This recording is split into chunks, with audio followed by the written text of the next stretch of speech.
चिंता में खुद को बर्बाद मत करो। जब गौतम बुद्ध वन में अपना समय व्यतीत कर रहे थे, इस समय तक बुद्ध की प्रसिद्धि दूर दूर तक फैल चुकी थी।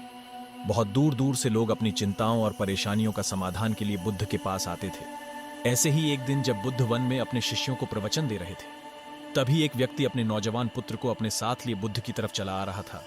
जब व्यक्ति वहां पहुंचा, तभी बुद्ध ने एक नजर उन पर डाली और इशारे से बैठने के लिए कहा। जब प्रवचन समाप्त हो गया और सभी लोग वहां से चले गए, तो बुद्ध ने उस व्यक्ति को अपने पास बुलाया और बैठने के लिए कहा। वहां चारों तरफ हरियाली, मौसम सुहाना और तरह तरह के पक्षियों की आवाजें गूंज रही थी। ऐसा शांतिपूर्ण नजारा उस व्यक्ति को अंदर से असीम शांति महसूस करा रहा था। इसके बाद बुद्ध ने उस व्यक्ति से आने का कारण पूछा, तो इस पर व्यक्ति ने कहा, तथागत, मैं 2 दिन की लंबी यात्रा करके अपने पुत्र को आपसे मिलवाने लाया हूँ। ये मेरा इकलौता पुत्र है और ये हर समय शांत और चिंतित रहता है। ऐसा लगता है जैसे इसके अंदर कोई जान ही ना हो। इसका स्वभाव भी काफी चिड़चिड़ा सा हो गया है। अगर हम इससे कुछ भी कहते हैं तो ये हमारी छोटी छोटी बातों पर गुस्सा हो जाता है। इसके देखने की क्षमता भी पहले से कमजोर हो गई है और इसके बाल भी सफेद पड़ने लगे हैं। इतनी कम उम्र में इतनी बड़ी उम्र का लगना, मुझे तो कुछ समझ नहीं आ रहा है। तथागत, मैं अपने पुत्र के स्वास्थ्य को लेकर बहुत चिंतित हूँ। जब मैं अपने पुत्र को वेद जी के पास लेकर गया तो उन्होंने कुछ औषधि दी और कहा, अपने पुत्र को तनाव कम लेने के लिए कहो। वो अपने दिमाग में बहुत अधिक तनाव लेता है, इसलिए उसकी ऐसी हालत हो गई है। लेकिन मैंने उसको बहुत समझाने की कोशिश की, कुछ फर्क नहीं पड़ा। तथागत, तनाव का मतलब ठीक से समझ नहीं आया। मुझे नहीं पता कि तनाव होता क्या है और यह किन कारणों से आता है और उसे कैसे अपने पुत्र के दिमाग से निकालूं। लेकिन मुझे सबसे पहले तो यह समझना है कि तनाव होता क्या है। कृपया आप मेरी समस्या का समाधान कीजिए। यह सुन बुद्ध उसके पुत्र को बड़े ध्यान से देखते हैं। उसके चेहरे को देखते हैं, उसकी आंखों को देखते हैं और फिर उसके हाथों की नब्ज को भी देखते हैं। यह सारी विधि करने के पश्चात बुद्ध उस व्यक्ति से कहते हैं कि तनाव लेना तो कोई नहीं चाहता, लेकिन फिर भी यह तनाव लोगों के दिमाग को दीमक की तरह पकड़ लेता है और व्यक्ति जान भी नहीं पाता है कि वह तनाव में जी रहा है। लेकिन अगर व्यक्ति तनाव के कारणों को अच्छे से समझ लेता है और तनाव के बारे में कोई ऐसा पैमाना बना लेता है जिससे वह जान सकें कि वह कितने तनाव में है, तो वह इस समस्या का समाधान भी खोज सकता है। सबसे पहले तो तुम यह समझो कि तनाव होता क्या है। जब भी कोई व्यक्ति कोई काम कर रहा होता है, लेकिन उसका मन कहीं दूर भटक रहा होता है, किसी और काम को लेकर कल्पनाओं में होता है, तो उसके शरीर और मन के बीच एक दूरी पैदा हो जाती है। ये दूरी जितनी अधिक होगी, व्यक्ति उतनी ही ज्यादा बेहोशी की अवस्था में होता है और शरीर और मन के बीच की इसी दूरी और खिंचाव को तनाव कहा जाता है। आखिर कोई पसंदीदा खेल खेलने के बाद व्यक्ति चुस्ती और प्रसन्नता से क्यों भर जाता है, जबकि उसने तो अपने शरीर को थकाया है। लेकिन समझने वाली बात यह है कि खेलते समय मन और शरीर एक साथ पूरी तरह से उस खेल में केंद्रित होते हैं, जिससे शरीर और मन के बीच दूरी पैदा नहीं होती। व्यक्ति मग्न हो जाता है खेल में और कोई तनाव पैदा ही नहीं होता, और अगर दिमाग में कोई तनाव था तो वो भी दूर हो जाता है। लेकिन इसके विपरीत, जब हम कोई ऐसा काम करते हैं जो हमें पसंद नहीं है, तो हमारा शरीर तो उस काम को कर रहा होता है, लेकिन हमारा मन कहीं दूर कल्पनाओं में भटक रहा होता है, या जो हमारा पसंद का काम होता है उसमें लगा रहता है, जिससे शरीर और मन के बीच एक दूरी पैदा हो जाती है और तनाव जन्म ले लेता है। इसीलिए व्यक्ति को अपने पसंद का, जिसमें उसका मन लगता हो और एक समय पर सिर्फ एक ही काम करना चाहिए और अपने तन मन की सारी शक्ति उसी एक काम पर लगा देनी चाहिए, जिससे व्यक्ति के अंदर तनाव पैदा ही ना हो, चाहे उसके लिए आपको कम ही धन प्राप्त हो। इसके बाद बुद्ध ने कहा, तनाव पैदा होने के मुख्य 8 कारण होते हैं और जिसने इन कारणों को समझ लिया वो जीवन भर तनाव मुक्त रह सकता है। मुख्य कारणों में सबसे पहला कारण है अति महत्वाकांक्षी होना। महत्वाकांक्षी होना अच्छी बात है, लेकिन क्या कभी आपने इस बात पर ध्यान दिया है कि इंसान के लक्ष्य कभी पूरे ही नहीं होते हैं? उसका एक लक्ष्य पूरा हुआ नहीं कि वह दूसरे की तरफ भागने लगता है, दूसरा पूरा हुआ तो तीसरे की तरफ, और इस तरीके से वह अपने लक्ष्य को पाने के लिए जिंदगी भर गोल गोल घूमता रहता है। इसीलिए जो व्यक्ति अति महत्वाकांक्षी होता है और जिसने बड़े बड़े लक्ष्य बनाए होते हैं, वह वर्तमान में कभी नहीं रह पाता। उसका मन हमेशा भविष्य की योजनाएं बनाने में ही रहता है। उसका शरीर तो वर्तमान में रहता है, लेकिन मन भविष्य में रहता है, जिससे मन और शरीर के बीच दूरी पैदा हो जाती है और वह तनाव भरी जिंदगी जीने लगता है। बुद्ध के मुंह से यह बात सुन उस लड़के ने कहा, फिर तो इसका मतलब हमें लक्ष्य नहीं बनाना चाहिए, क्योंकि लक्ष्य बनाना भी तो महत्वाकांक्षा ही है। इस पर बुद्ध ने कहा, जीवन में लक्ष्य बनाना कोई गलत बात नहीं है, लेकिन समस्या तब उत्पन्न होती है जब वह अपना पूरा ध्यान उस लक्ष्य से मिलने वाले परिणाम पर ही लगा देते हैं और उसके परिणाम की चिंता करते रहते हैं। व्यक्ति को वर्तमान में जीना आना चाहिए। आप लक्ष्य बनाइए और उस लक्ष्य की प्राप्ति के लिए कड़ी मेहनत करिए, लेकिन साथ ही साथ आपको इस बात का भी ज्ञान होना चाहिए कि आप अभी वर्तमान में जी रहे हैं और वर्तमान ही सत्य है। दूसरा, बुद्ध ने आगे कहा, तनाव का दूसरा सबसे बड़ा कारण है ईर्ष्या करना। जब व्यक्ति ईर्ष्या और जलन से भर जाता है तो उसका मन अंदर से सड़ने लगता है। ईर्ष्या एक आंतरिक घाव है। आंतरिक घाव यानी मन का घाव। व्यक्ति के शरीर का घाव तो भर सकता है, लेकिन मन का घाव कभी नहीं भर सकता। इसीलिए व्यक्ति को दूसरे की खुशी और तरक्की से कभी ईर्ष्या नहीं करनी चाहिए, क्योंकि ईर्ष्या तनाव का कारण है। तीसरा, इसके बाद बुद्ध ने तनाव का तीसरा कारण बताते हुए कहा कि आलसीपूर्ण काम ना करना, इससे भी मन में तनाव पैदा होता है। जो काम करना हमें पसंद ही नहीं है, जिस काम में हमारी रुचि ही नहीं है, उस काम में हमारा मन लग ही नहीं पाएगा।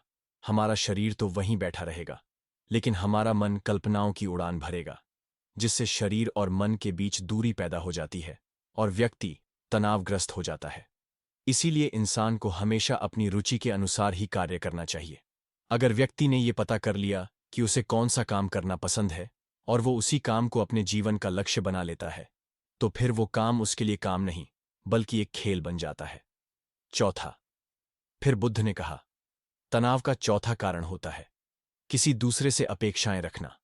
बुद्ध ने उस व्यक्ति की ओर इशारा करते हुए कहा, एक पिता होने के नाते तुम्हारी अपने पुत्र से बहुत सी अपेक्षाएं होगी कि तुम्हारा पुत्र एक कामयाब इंसान बने, तुम्हारा नाम रोशन करे, जैसा तुम चाहते हो उस तरह का जीवन जिए, तुम्हारी हर बात माने। लेकिन क्या आज तक कभी किसी की सारी अपेक्षाएं पूरी हुई है? जब भी कोई व्यक्ति किसी दूसरे से कोई अपेक्षा रखने लगता है तो वो अनजाने में अपने लिए तनाव पैदा करने लगता है। जरा सोचो कि अगर तुम्हारा बेटा तुम्हारे अनुसार काम नहीं कर रहा है और वो नहीं बन पा रहा है जो तुम उसे बनाना चाहते हो, तो निश्चित रूप से तुम्हारे दिमाग को तनाव तुम्हें पकड़ लेगा। तुम तनाव से भरा जीवन जीना शुरू कर दोगे और इस तनाव के बस में आकर तुम ऐसा व्यवहार करोगे, ऐसी बातें करोगे कि तुम्हारा अपने पुत्र के साथ संबंध और भी खराब होता चला जाएगा। इसीलिए व्यक्ति को जितना हो सके उतनी कम अपेक्षाएं दूसरों से रखनी चाहिए, और अगर पूरी तरह से तनाव मुक्त रहना है तो दूसरों से अपेक्षा रखना ही बंद कर दो। पांचवां, शारीरिक कष्ट। इसके बाद बुद्ध ने कहा कि शारीरिक कष्ट भी इंसान के तनाव का एक कारण होता है।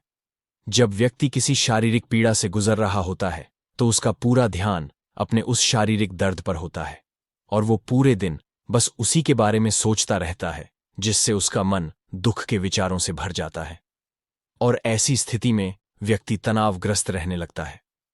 यह सुन उस व्यक्ति ने कहा कि हे बुद्ध, शारीरिक दुख तो किसी भी व्यक्ति को हो सकता है, तो फिर क्या व्यक्ति जीवन भर तनाव में ही जिएगा?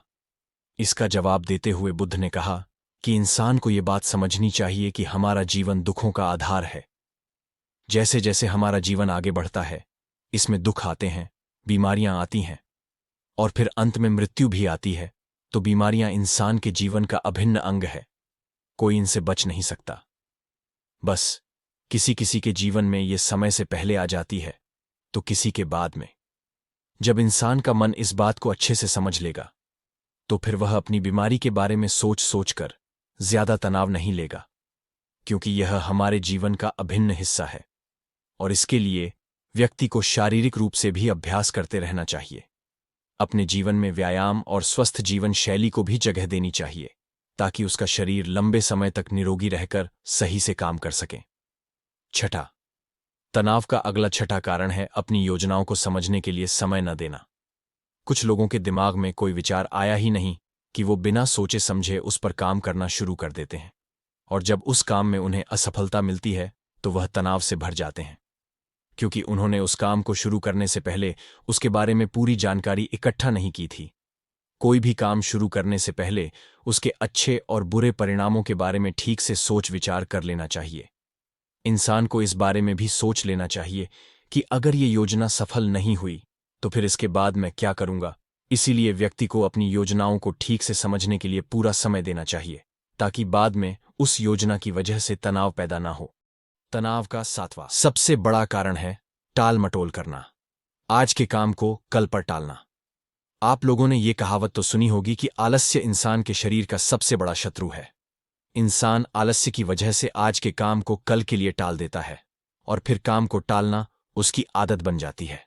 काम को कल पर टालने वाले व्यक्ति का काम कभी भी समय पर पूरा नहीं हो पाता, और अगर किसी तरह से पूरा हो भी जाता है तो वह उतना अच्छा नहीं हो पाता है जितना अच्छा उसे किया जा सकता था, और फिर यह बात व्यक्ति के अंदर तनाव पैदा करती है। लेकिन काम को टालना या काम को अंत समय पर करना एक आदत है, इसीलिए व्यक्ति ना चाहते हुए भी बार बार अपनी इस आदत का शिकार बन जाता है और काम को टालता रहता है। और फिर जब काम की समय सीमा पास आ जाती है तो वह तनाव से भरकर काम को पूरा करने का प्रयास करता है। इसीलिए तनाव मुक्त रहने के लिए व्यक्ति को काम को टालने की आदत छोड़नी पड़ेगी, और यह तभी संभव है जब व्यक्ति काम को समय से पहले खत्म करने का निश्चय करें। 8वां तनाव का सबसे आखिरी और सबसे प्रमुख कारण है ज्यादा सोचना। लगातार सोचते रहना, हमेशा सोचते रहना भी एक बीमारी है, और यह उस व्यक्ति में सबसे ज्यादा पाई जाती है जो सिर्फ कल्पनाएं करता है, जो अतीत की घटनाओं और भविष्य की बातों के बारे में सोचता रहता है, जो बेवजह के अनुमान लगाता रहता है। इसीलिए व्यक्ति को ज्यादा सोचने की आदत पर लगाम लगाना चाहिए। इसके लिए जितना हो सके खुद को काम में व्यस्त रखना चाहिए और हर दिन ध्यान का अभ्यास करने को अपने जीवन का हिस्सा बना लेना चाहिए। बुद्ध के मुंह से यह सारी बातें सुनकर उस व्यक्ति ने हाथ जोड़कर कहा, बुद्ध, मेरा पुत्र तो अभी मात्र 20 वर्ष का ही है और इसमें अभी इतनी समझ भी नहीं है कि यह आपकी बताई सारी बातों का एक साथ पालन कर सकें। आप कृपया तनाव मुक्त रहने का कोई आसान सा तरीका बता दें जिससे मेरा बेटा उसका अनुसरण भी कर सके और तनाव मुक्त भी रह सके। उस व्यक्ति की यह प्रार्थना सुन बुद्ध ने कुछ सोचते हुए जवाब दिया, अगर तुम इतनी सारी बातों का पालन नहीं कर सकते हैं तो इसके लिए एक बहुत ही आसान विधि है। तुम एक बार में एक काम को करने पर ध्यान लगाओ। जो भी काम कर रहे हो उस समय पर सिर्फ उसी काम को करो, सिर्फ उस पर ही अपना पूरा ध्यान लगाओ। और अगर तुम्हारा मन इधर उधर भटक जाता है तो जैसे ही तुम्हें याद आए उसे वापस फिर उसी काम में लगा दो। ये सबसे आसान और अच्छा तरीका है तनाव मुक्त रहने का।